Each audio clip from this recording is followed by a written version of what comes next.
Hey everybody, I was going to give you a little bit of insight on the type of fish that we'll be catching here at Philpott and what's stocked in here. This is Virginia's little baby, so to speak, when it comes to walleye.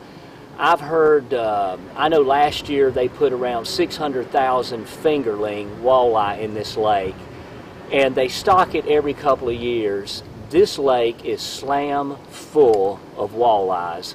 A lot of them are in the 15 to 17 and a half inch, bracket. I know 2 weeks ago I did catch a 6-pounder, and I've got a really good friend of mine who caught an 8.5-pounder.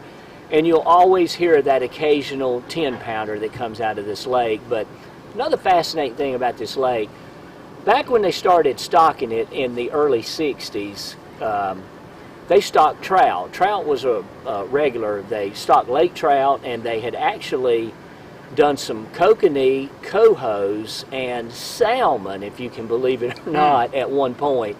Salmon didn't work out because of the fertility level of the lake, and they continued on with the lake trout stocking, and they discontinued it in the early 70s and then started with the rainbow and brown trout, and by 1986 they completely quit.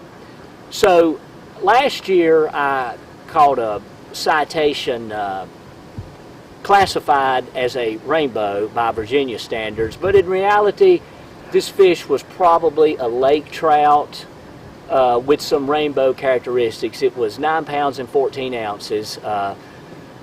Probably the biggest highlight of my fishing career, because I have tried for so many years to catch one of these monster trout out of this lake.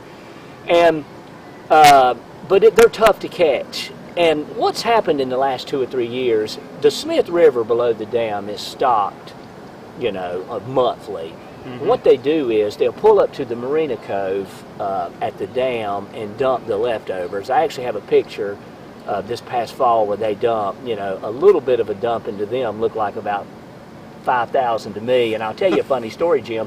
We were out swimming yesterday during this hot 100-degree sun, and I felt something nibbling at my leg, and when I turned around it was a trout. But this trout probably wasn't 6 to 8 inches, and it was just crazy. And me and my daughter started following it, and it followed out to the middle of this cove, and then it disappeared. But the trout's tough to catch in this lake.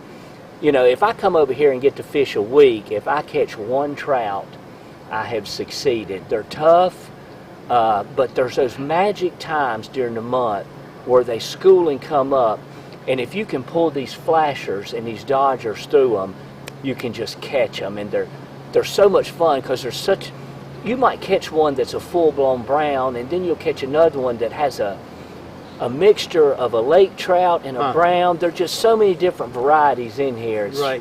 And the great thing about when you're trout fishing, you stand the chance of catching a monster walleye because they share the same. Together, they mingle together, yeah. And that's what's always fascinated me about the trolling in this lake. Yeah.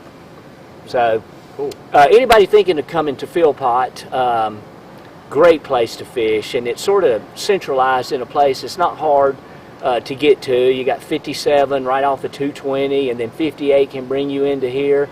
But they have an awesome website with the Corps of Engineers.